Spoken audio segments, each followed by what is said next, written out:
A Quiet Place Part 2 is the sequel to 2018's A Quiet Place and was once again directed by John Krasinski. This was easily my most anticipated movie of the year.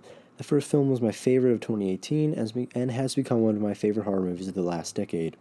With its unrivaled ability to build tension and strong family narrative, the movie just exceeded my every expectation while still being extremely entertaining. Quiet Place was a prime example of why horror has been having such a resurgence over this past couple of years. So of course I was pumped for the sequel. Not only had the first film left off on a cliffhanger, and I felt a continuation of this was warranted, but I would also be able to see it on the big screen. This would be the first time I had gone to the movies since September. While I'm a fence sitter on the debate of whether or not movies are still relevant in the movie theaters, that is, going to the theater is still something I quite enjoy. And this movie delivered on every level, once again. There was not a single aspect of the sequel that disappointed. Not only was it an airtight continuation of the narrative, but it increased the stress level by tenfold and even improved on some of the aspects of the first movie. The very first thing I want to mention is the opening sequence. Without spoiling anything, it gives a glimpse into something we never got to see in the first movie, and was just enough of it to where I felt satisfied. The tension was perfect, the directions, the cinematography was absolutely brilliant, and honestly, it was a completely perfect way to open up the film. John Krasinski has proven twice now that he understands how to start off a movie with a real bang. Speaking of John Krasinski, he has improved as a filmmaker drastically from the first movie. While the direction in the first A Quiet Place was still really solid, there were a few growing pains and obvious missteps that were just going to come with a first-time director. But with Krasinski seemingly having full creative control of this movie, not only directed by him again, but written entirely by him this time around, and also not having to focus on his performance in a starring role, he really came into his own as a director. The shots in this movie are so more fluid and creative, the story expanding on this universe while also being extremely narratively strong, and the tension somehow increasing in the best way possible. A Quiet Place 2 is just a slightly sharper movie on a fundamental level, and the majority of that credit has to go to Krasinski.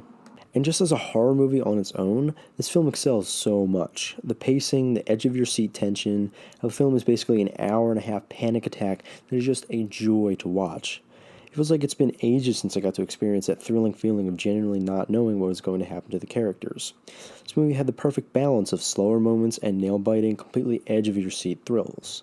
While the first movie was more focused on a strong family narrative and built tension around that, something that movie did perfectly, don't get me wrong, I still love that first film, this movie focuses strictly on the tension and nailing that sense of paranoia and always having to be on high alert.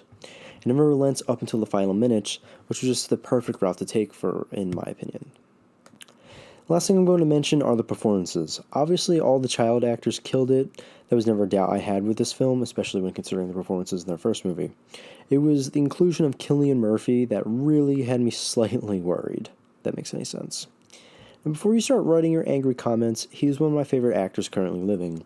He's given fantastic performance after fantastic performance over the years, and is really one of the most solid big-name actors out there. But at least for me, it didn't seem like this type of movie would be a good fit for him.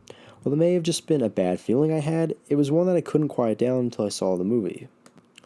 And he was brilliant. Not only did he perfectly fit into this universe, he didn't stand out too much as well. My biggest concern was that Cillian was going to stick out like a sore thumb amongst the already established group of characters. However, he blends right in perfectly and almost steals the entire movie with his performance. And by that, I mean Emily Blunt was even more kick-ass than she was in the first film, and was easily the best performance here. She is just on an entire level, a whole other level in this film, and she was great. I could probably go on and on about this film if I really wanted to. Not only does it reach the exact same heights as the first movie, but it excels in its own right and isn't just more of the same thing. I would say it's on the exact same level as quality as the first movie, and so for that, I'm going to give A Quiet Place Part 2 a very strong A. Definitely a heavy contender for Movie of the Year. Thank you all so much for watching. Really glad with how this movie turned out. Definitely one of my favorites of the year so far. Love this thing. My review of Cruella is going to be up pretty shortly after this one is going to be up. I did see that film as well. Also just want to give a little bit of an update here. I'm going to be releasing a roundup review in the next couple of weeks, I want to say. Week-ish at the most. And then my full update on what my plans are for the future coming forward will be in there. It's nothing too heavy, I'm not changing too much, it's just what my plan is for reviewing the movies that I missed these past couple of weeks or months. And then also I will be reviewing the new Conjuring movie. So that's like my schedule for this week. And other than that, I'll see you guys later.